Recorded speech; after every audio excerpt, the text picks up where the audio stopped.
ان سے 4 سوال کر. قل من یرزقکم من السماء والارض، ان سے پوچھ تمہیں رزق کون دیتا ہے آسمان سے بارشیں برسا کر اور زمین سے انگوریاں نکال کر. دوسرا سوال ان سے پوچھ امن یملک السمع والابصار، سننے دیکھنے کی طاقت دینے والا، لینے والا، زیادہ کرنے والا، کم کرنے والا کون. ان سے پوچھ زندے سے مردہ، مردے سے زندہ نکالنے والا کون. انڈے سے مرغی، مرغی سے انڈا، اور بے جان نطفے سے جاندار انسان. گٹھلی سے کھجور، کھجور سے گٹھلی، دانے سے بالی، بالی سے دانا، مومن سے کافر، کافر سے مومن. یہ ساری تفسیریں. زندگی موت کا مالک کون، ان سے پوچھ. کائنات کا نظام چلانے والا، یہاں سردی وہاں گرمی، یہاں بہار وہاں خزاں، یہاں شادی وہاں جنازہ اٹھ رہا ہے. پوچھ ان سے، ابو جہل اینڈ کمپنی سے. قرآن کہتا ہے فَسَيَقُولُونَ اللَّهُ. ابو جہل، ابو لہب کا عقیدہ تھا کہ یہ سارے کام ایک اللہ کرتا ہے. قُلْ فَلَا تَتَّقُونَ. نبی پھر کہو، پھر تمہیں سمجھ نہیں آتی، اللہ سے نہیں ڈرتے. فَذَلِكُمُ اللَّهُ رَبُّكُمُ الْحَقُّ. یہ اللہ تمہارا رب سچا. فَمَاذَا بَعْدَ الْحَقِّ إِلَّا الضَّلَالُ. حق کے بعد گمراہی ہے. یہ قرآن. اللہ کو ماننے کے 3 سٹیج، 3 باتیں ہیں. پہلی بات اس کے وجود کا اقرار کہ اللہ ہے، زندہ کرتا ہے، جو آپ نے سنا، رزق دیتا ہے، زندگی موت کا مالک ہے. ایک یہ. نمبر 2، وہ جو اللہ ہے نا کیسا ہے، اس کے اچھے اچھے نام ہے، اچھی اچھی صفات.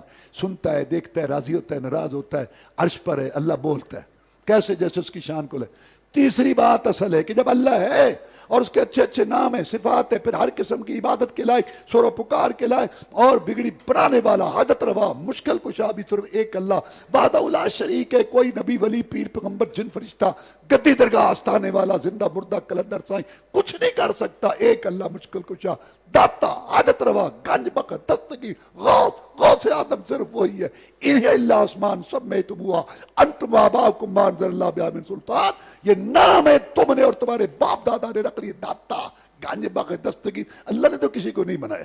یہ تیسری بات میں پھڈا ہوا، تیسری بات میں لڑائی ہوئی. پہلی بات رب کا اقرار کہ رب زمین آسمان کا مالک، بارش برسانے والا. یہ تو مکے والے بھی مانتے تھے.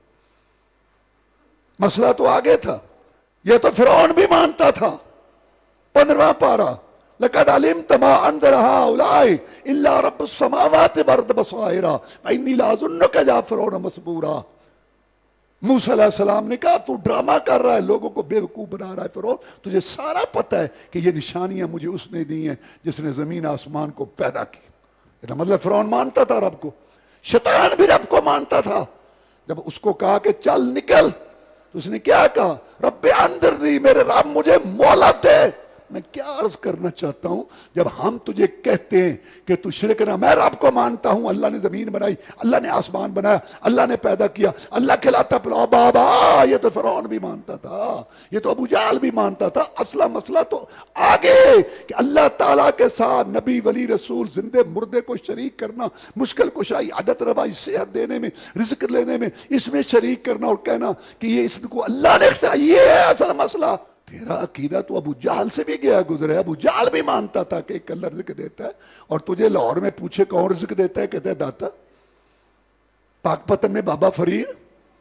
تیرا عقیدہ تو ابو جہل، ابو لہب سے بھی گیا گزرا.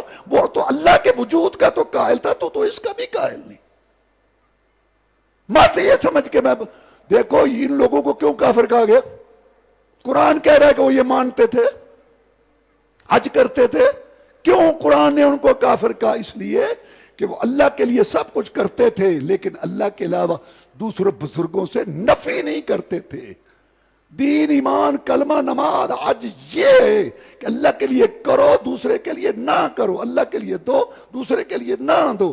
اللہ کے لیے ثابت کرو، دوسرے سے نفی کرو. اللہ کے ساتھ کسی نبی، ولی، پیر، پیغمبر، زندے مردے کو سوال، دعا، استغاثہ، فریاد پوری کرانے میں، مدد مانگنے میں، رزق لینے میں، صحت دینے میں شریک کرنا، جس کو شرک کہتی ہیں، یہ اللہ نے معاف نہیں کرنا. اگر اس پر کوئی شرک پر مر گیا بغیر توبہ کے. بات تو سمجھنے والی یہ ہے. توحید ربوبیت کہتے ہیں اس کو. اس کا تو فرعون بھی قائل تھا، شیطان بھی رب کو مانتا تھا. اصل بات یہ ہے کہ وہ رب کا حکم نہیں مانتے تھے، اللہ کے ساتھ دوسروں کو شریک کرتے تھے. اللہ سے بھی کہنا، دوسروں سے بھی کہنا، یہی ہے شرک. اس سے بچ کے رہنا.